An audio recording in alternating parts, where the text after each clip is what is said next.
আমার আজকের রেসিপি আমাদের প্রায় প্রত্যেকেরই খুব প্রিয় আলু দিয়ে ডিমের ডালনা।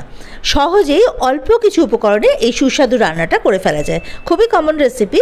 তো আমার রান্নার পদ্ধতিটা আজ শেয়ার করে নিচ্ছি আপনাদের সাথে। চলুন দেখে নেওয়া যাক আমি কি নিয়েছি। আমি এখানে হাঁসের ডিম নিয়েছি 6টা। তো হাঁসের ডিমগুলো খুব নোংরা হয়, তো এগুলো কিছুক্ষণ জলে ভিজিয়ে রেখেছিলাম, তারপরে ভালোভাবে ধুয়ে কড়াইতে জল দিয়ে এটা সেদ্ধ করার জন্য বসিয়ে দিয়েছি। আপনারা হাঁসের ডিমের পরিবর্তে পোলট্রি ডিম বা দেশি মুরগির ডিম নিতে পারেন আর কি। এবারে এর মধ্যে আমি দিয়ে দিলাম আলু। আমি 3টে মাঝারি সাইজের আলু খোসা ছাড়িয়ে খুব ভালোভাবে ধুয়ে এর সাথে দিয়ে দিলাম।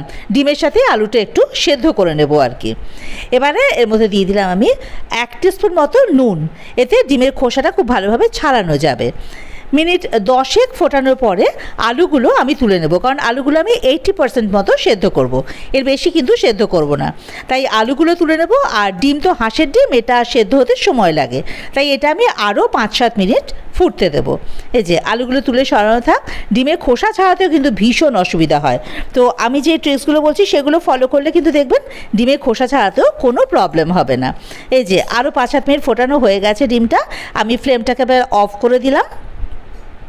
এবারে একটা পাত্রে ঠান্ডা জল নিয়ে নিলাম, আর ডিমগুলো ওই ঠান্ডা জলের মধ্যে আগে রেখে দেব। এইবারে ডিমগুলো একটু ফাটিয়ে নেব, এভাবে করে ফাটিয়ে ঠান্ডা জলে মিনিট খানেক একটু ভিজিয়ে রাখবো। এভাবে ফাটালে হবে কি, ডিমের ভেতরে তো জলটা ঢুকে যাবে, তাতে ভেতরটাও ঠান্ডা হয়ে যাবে, আর খোসাটা কিন্তু খুব সহজেই ছাড়ানো যাবে। খুব বেশিক্ষণ রাখার দরকার নেই, মিনিট খানেক রাখলেই যথেষ্ট।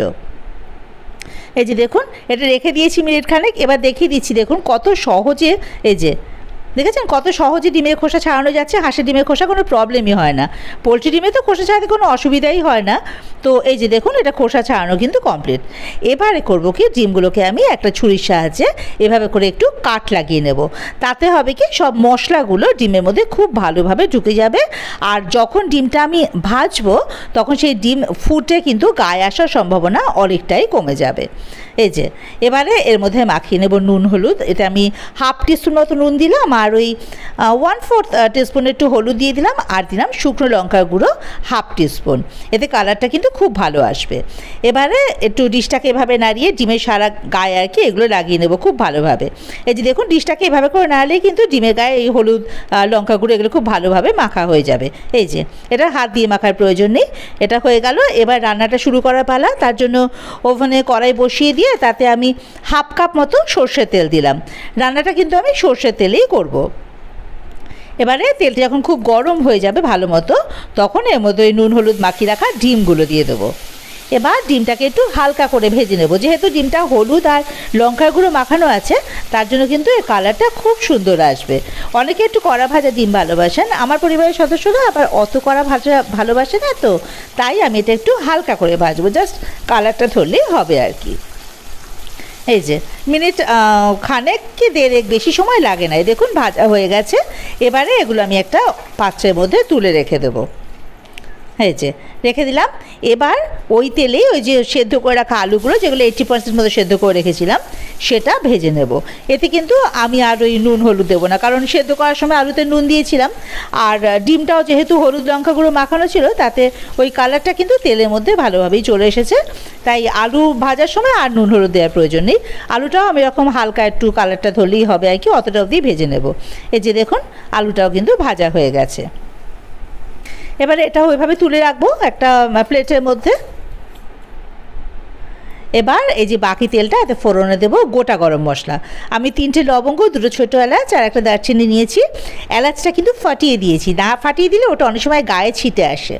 আর দিয়েছি আমি এখানে একটা তেজপাতা আর একটা শুকনো লঙ্কা। শুকনো লঙ্কাটা একটু ছিঁড়ে দিয়েছি আর কি। এবারে দিলাম গোটা জিরে। গোটা জিরে আমি এখানে 1/2 টিস্পুন মতো দিয়েছি।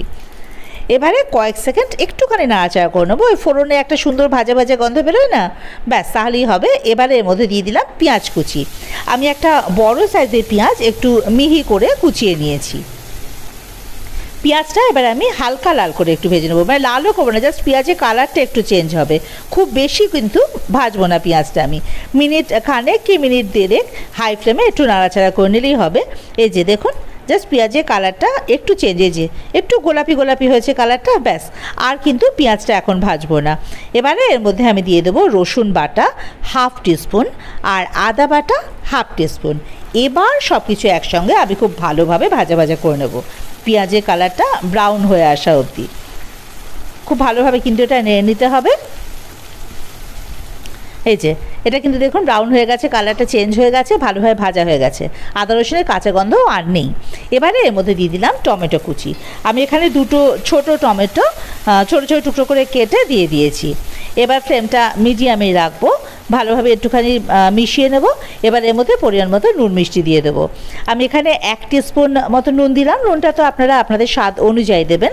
আর হলুদ দিলাম 3/4 টিস্পুন, আর দেবো এখানে চিনি 1 টিস্পুন। এই চিনিটা কিন্তু অপশনাল, আপনারা এটা স্কিপ করতে পারেন, কিন্তু আমি একটু চিনিটা দিই, তাতে টেস্টটা ব্যালেন্স হয়, খেতে খুব ভালো লাগে। আর এই সময় চিনিটা দিলে চিনিতে অত মিষ্টিও হবে না আর কি।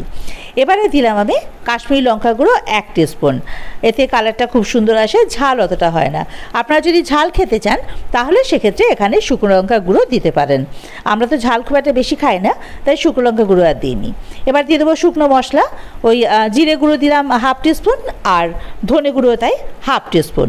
এবারে এটা মিনিট খানেক একটু ভাজা ভাজা করে নেব। কোনো জল কিন্তু এখন এখানে দেব না, জাস্ট একটু ভাজা ভাজা করব, বেশিক্ষণ নয়, ওই মিনিট খানেক হাই ফ্লেমেই। একটু ভাজা ভাজা হয়ে গেলে এর মধ্যে দিয়ে দেবো ওই ভেজে রাখা আলুটা। এবারে সব কিছু একসঙ্গে ভালোভাবে মিশিয়ে অল্প একটু জল দিয়ে মিনিট 2 একটু ঢাকা দিয়ে মশলাটাকে ভালোভাবে কষিয়ে নেব। মিনিট 2, খুব একটা বেশি সময় লাগবে না, মিডিয়াম ফ্লেমে কিন্তু মশলাটা একটু কষিয়ে নিতে হবে। এবারে এই যে জল দিয়ে দিয়েছি, ওটা ঢাকা দিয়ে দেবো মিনিট 2। মিনিট 2 পর দেখুন ঢাকাটা খুলে নিলাম, খুব ভালোভাবে কিন্তু মশলাটা কষে গেছে আর পুরো তেলটা ছেড়ে এসছে। দেখুন কাজে মশলা কষানো খুব ভালোভাবে কমপ্লিট। এবারে ওই ভেজে রাখা ডিমগুলো এর মধ্যে দিয়ে দেবো। এবারে সব কিছু একসঙ্গে ভালো করে আবার মিশিয়ে নেব। এখন দিয়ে দেবো গ্রেভির জন্য পরিমাণ মতো জল। আমি যেহেতু একটু পাতলা রাখবো ঝোলটা, সেজন্য আমি কিন্তু জলের পরিমাণটা একটু বেশিই দিচ্ছি। আপনারা যে যেরকম গ্রেভি চান, সে মানে যে যখন ঝোল চান আর কি, সেই অনুযায়ী কিন্তু এখানে জল দেবেন। এবারে এটা একটু ফুটে যাওয়া অবধি অপেক্ষা করব, একটু ঢাকা দিয়ে এক্ষুনি ফুটে যাবে। এই যে দেখুন পুরো ঝোলটা ফুটে গেছে। এবারে মিডিয়াম ফ্লেমে এটা ঢাকা দিয়ে রেখে দেবো মিনিট 5। এতে করে আলুটাও সেদ্ধ হয়ে যাবে আর পুরো মশলাটা ওই ডিম আলু সব কিছু একসঙ্গে খুব সুন্দরভাবে মিশে যাবে। এই যে দেখুন মিনিট 5 পর ঢাকাটা খুলে নিলাম, এই যে মোটামুটি হয়ে এসছে। এবারে এর মধ্যে দিয়ে দেবো পিঠালি, মানে ওই 1/2 টিস্পুন আটা একটু জলে গুলে এর মধ্যে দিয়ে দেবো। এতে করে ঝোলের টেক্সচারটা খুব ভালো আসে। ওই একের সময় হয় না ঝোল একদিকে মশলা একদিকে, তো পিঠালিটা দিলে না ওই জিনিসটা হয় না, টেক্সচারটা ভীষণই ভালো আসে। তাই বলে বেশি আটা দিলে কিন্তু আমার মুশকিল, পুরো ঝোলটা একদম পিছলা পিছলা হয়ে যাবে। তাই 1/2 টিস্পুনের বেশি কিন্তু আটা এখানে আমি দিইনি। এবারে ফ্লেভারের জন্য দিয়ে দিলাম আমি 2টো কাঁচা লঙ্কা, 1/2 টিস্পুন গরম মশলার গুঁড়ো আর 1 টিস্পুন ঘি। এবারে সব কিছু একসঙ্গে ভালো করে আবার একটু মিশিয়ে নেব। এবার ফ্লেমটাকে অফ করে ঢাকা দিয়ে স্ট্যান্ডিং টাইমে রেখে দেবো মিনিট 3। মিনিটের পর ঢাকাটা খুলে এলাম। এই যে দেখুন রেডি আমাদের ডিমের ডালনা। আপনারা কিন্তু আমার মতো করে এভাবে একবার বাড়িতে তৈরি করে দেখবেন, ভীষণ ভালো লাগে ডিমের ডালনাটা খেতে, আর খুব তাড়াতাড়ি হয়ে যায়। অবশ্য আমি এখানে ঝোলটা পাতলা রেখেছি, এই যে দেখুন দেখাচ্ছি। এই যে আপনারা যদি ঝোলটা একটু ঘন করতে চান, সেক্ষেত্রে কিন্তু পেঁয়াজ কুচিটা আগে ভাজা হয়ে গেলে আরেকটা পেঁয়াজ বাটা ওর মধ্যে দিয়ে ভালোভাবে কষিয়ে তারপরে বাকি রান্নাটা আমি যেভাবে করেছি সেভাবে করলে ঝোলটা কিন্তু অনেকটাই ঘন হয়ে আসবে।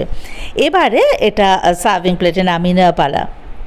কেমন লাগলো আপনাদের রেসিপিটা আমাকে কিন্তু কমেন্ট বক্সে অবশ্যই জানাবেন, তাহলে আমার ভীষণ ভালো লাগে। আর যদি আপনার রেসিপিটা ভালো লেগে থাকে তাহলে অবশ্যই আমার চ্যানেলটা সাবস্ক্রাইব করে আমার পাশে থাকার অনুরোধ রইল।